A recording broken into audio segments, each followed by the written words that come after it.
murabizi neza yuko ejo aho bukera tuzokwibuka imyaka 35 abarundi biyemereje ubumwe bwabo.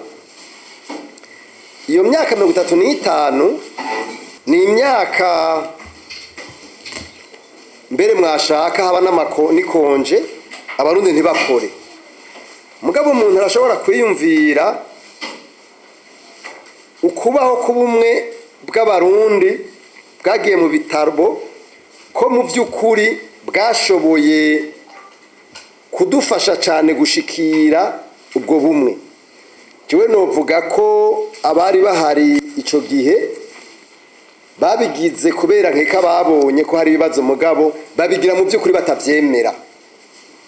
Bamwe muri bo ikimenyamenya nuko inyuma y'imyaka 2 haciye haba injyane ico twise la guerre civile mu Burundi mu 1993, mbere n'inzego ziragira ibibazo z'igihugu. Murazi yuko wari yatowe muri demokrasi nabo bafashanya bishwe, hanyuma gaca hakurikira ubwicanyi butagira izina buvuye kwa banyepolitike nyene. Ugiye kuraba ibintu biri bumwe muri rya charte y'ubumwe bw'abarundi biraboneka neza yuko mu bisanzwe iyo babishira mu ngiro uko byari ibintu by'akamaro. Mugabo kubera abarundi dufise ikintu bita hypocrisie, uburyarya, cyane cyane abanyepolitike bavuga ibintu n'umuntu wambwa bakabihakanisha imitima yabo n'ibikorwa byabo, biraboneka neza yuko ivyo bibazo byagumye biriho. Turafise ibitabo bitari bike. Ibitabo dufise duhere kwibwizwa shingiro. Ibwizwa shingiro riragaruka kwa ayo madokima yose nashikirije navuze. Ico ni cyambere. Ikigira kabiri ni bibitabo igihugu kigenderako arico twita vision, imbonoka zoza 2040 2060, imyaka 35 15 ya mbere na 20 ikurikira. Finalité y'iyi vision, donc indunduro ya vyose y'iyi vision, nuko igihugu coba gitekanye kandi umurundi wese akaronka icyo afungura kandi akabaho neza. Ariko tuvugishije ukuri, uravye ama indicateur ari mu iyi vision biraboneka neza yuko n'ukuri turi ahantu habi mu bintu bijanye n'iterambere. Mugabo kandi turafise n'ibindi bitabo biza gushira mu ngira arico cyitwa peine de réviser, cya gitabo cy'imyaka 5. Hariho n'ikindi cyo kugwanya igiturire cyitwa stratégie nationale de lutte contre la corruption. Hariho n'ikindi gitabo cyitwa document de stratégie pour la stabilisation macroéconomique. Ni gitabo naco ni gihambaye cyashize imigambi kanaka mu myaka izorongwa mu myaka 2. Ivyo bitabo byose rero ni bitabo byerekana yuko mu vy'ukuri twariko turagira iyo tuja, twariko turabona ahantu tugomba gushika. Ariko rero ivyo bitabo kugira ngo bishoboke birafise ibintu nyamukuru. Ivyo kandi biri mu bintu bize gutsimbataza ikintu cy'ubumwe bw'abarundi. Ariko kandi ivyo bitabo byonyene ntibikwiye kuko ibitabo byamye bikogwa, byamye bigigwa, byamyeho. Nta muntu rero yohava aja ngaho ngo yiyumvire yuko. Ndabibutse yuko intambara ihagaze mu 2005 habaye inzego zatowe n'abene gihugu, hanyuma twarashizeho ikintu bise CSRP ya mbere, CSRP ya kabiri, n'amadeni twari dufise baraduhebera n'ibindi. Mugabo nticyabujije yuko mu mwaka wa 2015 kubera abanyepolitike bigenje uko bigenjeje nyene, mu mbabarire hari abatavyemera, mugabo byarabonetse yuko abanyepolitike batabyifashemwo neza. Aha ahantu bave mumbaza ngo ni bande canke bande, jewe abanyepolitike bose mu Burundi bafona ko ari cyo kimwe umwe wese avuga ati jewe ngomba kubuguma ko canke ubundi kabuja dogozwe ntari ngorane mugabo nagira nibutse ikintu kimwe muri politike hari ikintu bita ethique politique ethique politique na mavaleur individuelle ni ibintu ngomba ngenderwa ko umuntu wese agomba kugenderako kugira ngo ibintu byose abikore birimo ethique aho ni giti ciyiwe hariho na la morale burya umunyepolitike ntari autorize gukora ikintu kitarimo morale urabona ibintu bavuga ngo bijya ngo c'est anti morale ngo ujya muntu yakoze ikintu kiri immoral ivyo bintu abanyepolitike bacu mbona umengo biragira kubesha umengo ni ibintu bisanzwe wabo oro mensonge burya mensonge bani en politique ahubwo twovuga tuti igihugu ubishoboye wese naza afasha kumengo none n'ibintu byo kugundira nk'umwana w'umukunzi winda no igihugu ahubwo umuntu wese abishoboye akwije ivyo no kwitare critère naza afasha igihugu giteza imbere abantu nibumve yuko en politique il y a de l'éthique il y a de la morale iyo rero abantu batara ibintu vya morale na éthique bitashizwe imbere en matière de gestion d'une nation naho usanga haca ibibazo ibironda bivuga ndabirabisha kuva uburundi bwikukira gushika uno munsi iyo ayo mavaleur éthique yabuze muri société haguma haba ibintu nabwo batisubiriza nivyo biguma biba aho usanga umengo turi dara jungle ura roi de plus fort gouverne prime ibyo navyo bivuze ngo bifashe Burundi ivyo rero ni ibintu nibaza yuko tugomba kugira ko navuze ko dufise amadokuma mugabo ayo madokuma kubera ibiri mu madokuma ni majambo tuvuga bitari couronné par ces éléments éthiques et moraux ni bimubona twama mu izinguzingu nagira rero mvuga ibintu nka 5 6 canke 7 mbona ko ari menace ikomeye cyane ku bintu bya cohesion mugabo kandi bishobora gutorega umuti facilement ivyo bintu birahambaye ikintu ca mbere mbona gikwiye gutorega umuti nk'ibi bintu byo gutsimbataza umwe bw'abarundi ni ikintu kijanye no gutanga ijambo nuko abantu bavuga icyo bafise ku mutima niho n'abantu batwara bamenya mu by'ukuri bibazo biba bihari mugabo umuntu mubuje kuvuga pourtant ivyo bintu ugiye kurangwa izo shingiro ukaraba mu masezerano Uburundi bwashize gw'ikumu no kuvuga la charte universelle des droits de l'homme la déclaration universelle des droits de l'homme le pacte international relatif aux droits civils et politiques ivyo byose birimwo birerekana nk'ubico bitaro droit de manifester mu Burundi uvuze ko manifester kwita umugo munsi pourtant biri mu itegeko mugabo ivyo oya abategetsi babatwara no munsi barashobora kwibaza kumengo ni ibintu bisanzwe mugabo bibona iyo habaye ingorane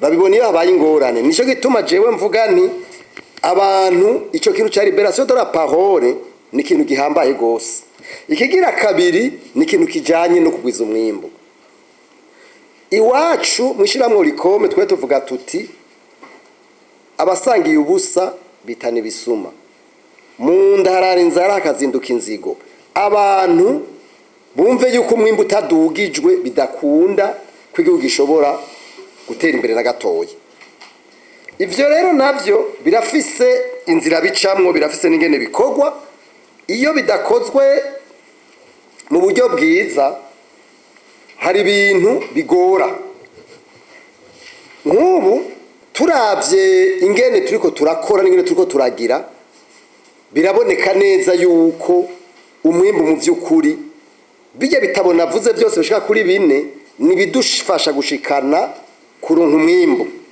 mugabo hari kindi kigira 3 kica kiza kubloka cyane ibi bintu byo kuduhiza umwimbo eraba abantu ntibagikora mugende ruguru mugende no ngaha beshi abo muri leta bibiri mu rudarazwa nka bose bari mu maraferi none bazogira umwanya ryari wo kwiyumvira ivy'igihugu ivya production ngabo bica bigora ico ni cambere kigira kabiri ni ikintu kijanye n'abantu ba ruguru canke no mu gisagara usanga ububare bwugururwa ku murango none abantu birirwa mu kabare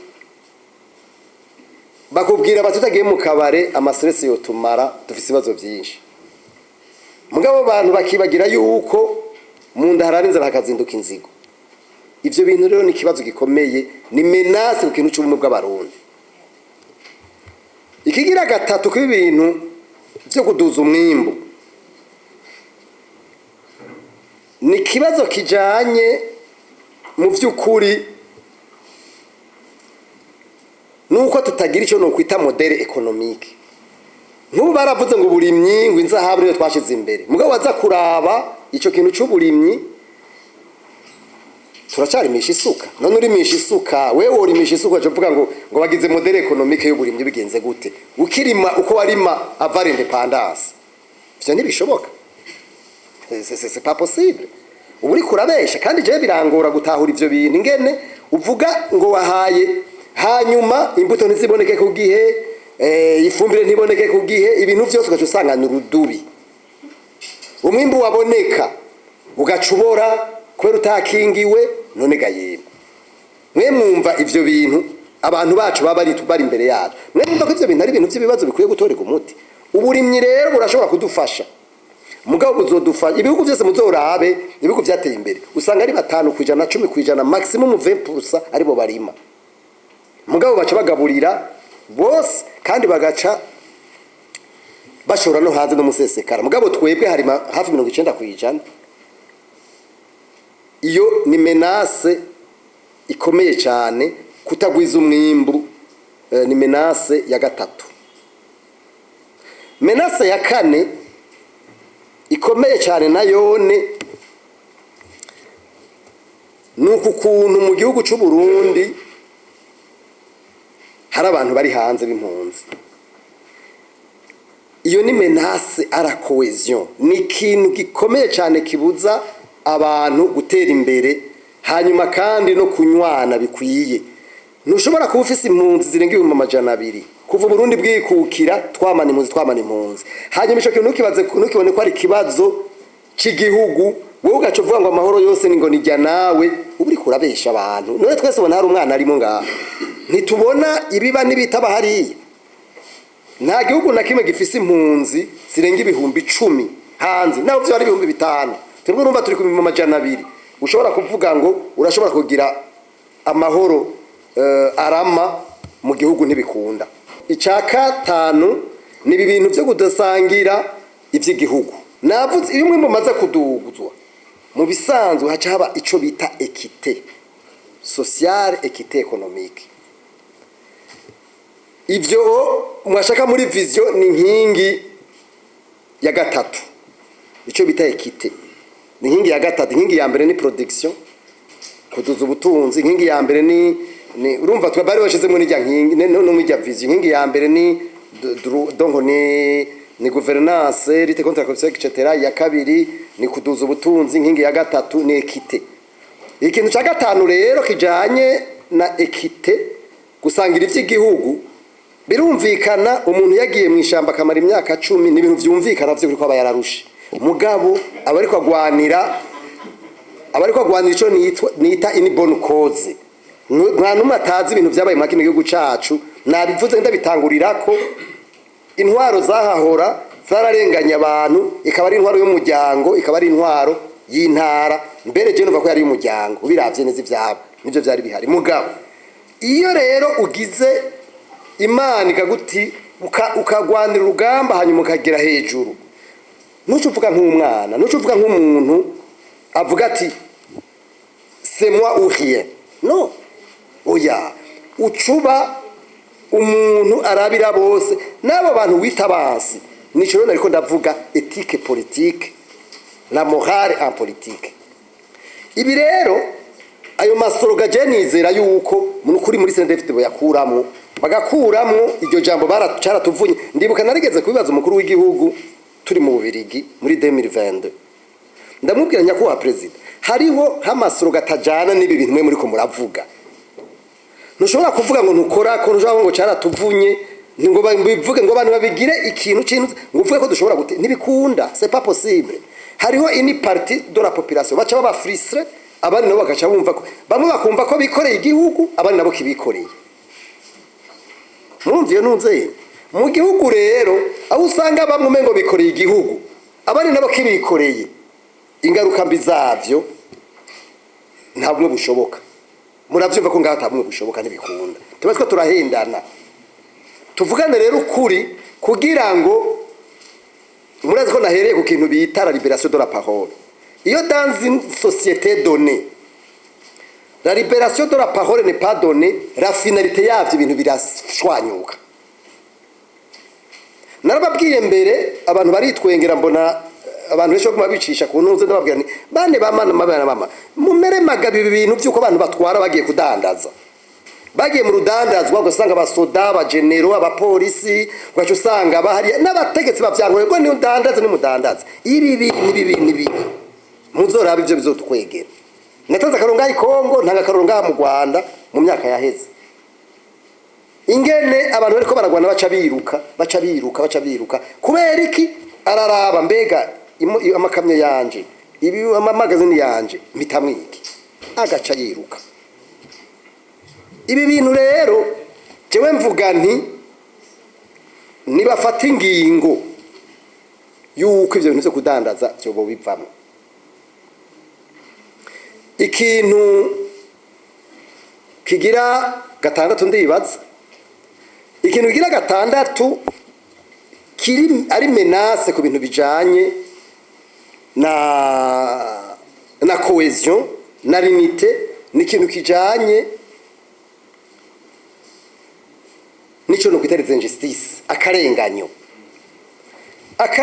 ni ikintu kibi muri societe aho usanga mu gutanga akazi umuntu aba ari mu mugambwe abari hariya mugabo ntibarabe ikintu ashoboye ikintu mu butungane ugaca usanga umuntu atunganiza ko yatanze amafaranga umworo urumva acabura ikibanza umuntu abantu bagafungwa amaprizo ugaca usanga aruzuye mugabo ugaca usanga ivyo bintu biragoye iyo ni menace ikomeye cyane ibintu bita ama injustice y'uburyo bwose avyara ingaruka mbi muri societe menace yindwi ari unité nationale ni menace ijanye nuko abantu badakora imvuro zituma abantu badakora ni nyinshi mugabo reka mvuge nka zitatu canke zine imvo ya mbere abantu ntibabashira ku gihe ntibabashira ku kivi ababijejwe none ndabaha karorero usanga abagabo ku mabarabara muzogende murabe usanga abantu bibereye ku mabarabara ku marigara hari abantu sisahizi bamaze gutangura kuborego mugabo babaje bakubwira baterega ibintu turimo stress iratumara tutanyoye nite ukunda ko tugira ugaje usanga rero bamaze kuba chronique ibintu by'amagicupa mbe muri bukumushikira nganje yeze kuvuga yuko atamuntu azosanga mu manuze mu marestaurant niki hanyuma je nasanze ivyo bintu byarasa ntibyakunze mugabo nivyo cyo gufata ingingo uri umutegetsi uri umutware uri umusuku iyo ngingo ntije mu ngiro navyo numva ko ivyo bintu ari kibazo ico ni cambere ikigira kabiri kijanye nico nyene cyuko abantu badakora urumva ari muri leta beshi bibiriye mu rudandazwa urumva nabone ntibakora ko bakora ivyabo beshi babibereye muri affaire zabo bigaje urumva bigace bica kutwe babene gihugu natwe nidukora abo dukoresheje urumva biri mu affaire yabo bamba barenda bivuge navuze ikintu cyambere libération de la parole kugira ngo ubumwe bushobore gutsimbatana byense mu rufasoni udatukanye ko gutukana si byiza no kuvuga nabi si byiza nico gituma nibaza yuko meme na nico bita discours de la haine na yone ari kiri mu bintu bituma igihugu kitamera neza no kuvuga amajambo y'inzankano yiki navyo ndabona ko bigwiriye mugabo twe tuvuga tuti abantu nibaje ku kivi par tous les moyens icya gatatu rero kwiki ni ikintu cy'imishahara. Urumva murabizi ko navuze kare bavuga yuko ngo leta ivuga kwiguhemba kahita guhemba no gaco uyihinda kuyikorera. Nagira ndababwire akantu umuyobozi naganiriye nawe nibaza ko ari hirya yejo, umuyobozi akomeye ntukura ndavuga izina ngaha, arambwira ati jewe ndi umuyobozi urabona ko ndi umuntu akomeye ngaha, umuntu asanze mu biro arabona ko ndi ikintu cy'igihangange kwera. Ati mugane ndakubwira ngo nkora 410. Ati rero numva 410 jewe n'ibyo 410 ndiha inzu y'400. Ati mvire 400. Ati gerageza wiyumvire iyo nzahiri. Ati ntaho ndakubarira. Ati mugagerageza wiyumvire iyo nzahiri. Ati rero twebwe naho ndi muri CNDD-FDD, ati twebwe turabona ko ibibazo nyamukuru tugira tubivuga bihanze igihugu. Ati rero nukuri leta idatoye umuti w'ikibazo cy'imishahara, ati bizogora gose ko dushobora gutera imbere ngo dushikire ijya mbono kazoza.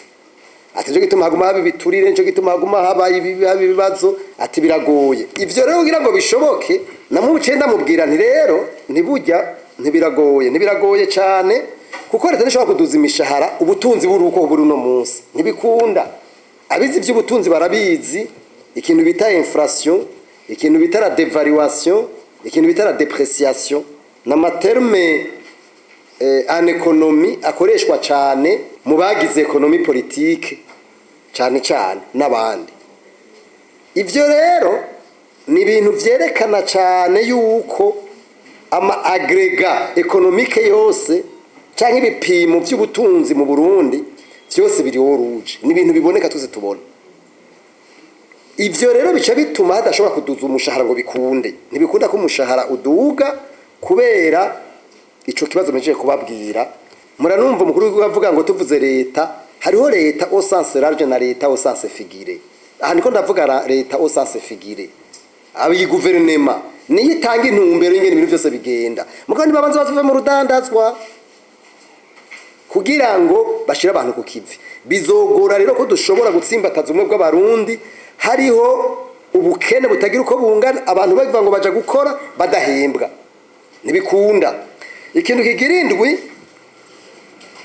kijanye na menace ari unité nationale, ni ikintu kijanye no kudahibiba ikibanza abantu bize. Iki gihugu hari ingorane do dénigrer les intellectuels. Iki gihugu kirafise ingorane zo kutumva ko umuntu yagiye mu ishuri afise cyarusha abandi. Nivyo simvuze yuko n'abatize badashobora kugira ico bafasha, barafasha. Muri Etats-Unis hariho kandi agenda mwabo, hari abo bita aba autodidact biyigisha akiga kandi akagira. Uwa mbere ni Ibrahim Lincoln, yari yigishije ariga arashika no kuri niva b'umuavoka, aratwara n'igihugu ca Etats-Unis. Ariko kandi ari mu president ba mbere bashoboye kumarka amateka y'igihugu, arerekana ko bishoboka, arashiraho ibintu bikomeye. Sinibuka neza kumengo niwe yagize meme na abolition. Rero abantu batwara hari gihe uza wumva ngo baragowe, je ne sais pas, ibintu nk'ivyo ntibisigura yuko waragowe ucurundira kwikumakubira ko vyose. Eka ahubwo ndavuze ntibaragenda bigire kuri Abraham Lincoln ivyo yakoze, kandi nagwe ko we yigishije kuva akiri umwana akiri muto ateba aragira. Nico gituma burya muri Etats-Unis muzogende murabe, burya barafise des universités zitanga amadoktora y'abantu bagize ico bamaze muri societe, ico bamaze mu gihugu ivyo bakoze kandi batigeze bagira crisis normale universitaire.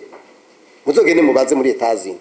Mugabo twebwe umuntu bamwevariwa pare ibintu d'une manière partisane. Et pourtant Etats-Unis muzogende murabe, uno munsi c'est la première puissance au niveau mondial, yerekana ko ibintu byose bishoboka. Murabona yuko icyo bashatse ku isi ari cyo kiba. Ivyo rero nibaza yuko kugusuma modere nziza nta kibazo na kimwe birimo.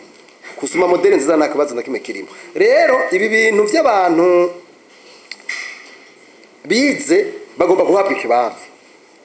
Ibi rero bica bijana n'ikindi kigira kabiri kuko icyo kintu cindwi ikintu kijanye n'abantu bize baguma bagenda.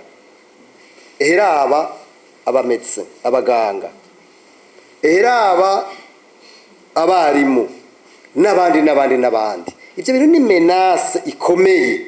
D'abord au développement et partant à la cohésion. None leta iri kwikora iki kwibi bibazo ko mbona umengo nagacerere. Izi menace rero zose mvuze n'izindi ntavuze ko ni nyinshi, ni ibintu mbona yuko mu by'ukuri bigomba kwicarirwa kugira ngo dutsimbataze ubumwe bw'abantu. Nyamba twipfuza yuko Uburundi bushobora kuba un pays paisible kandi birashoboka.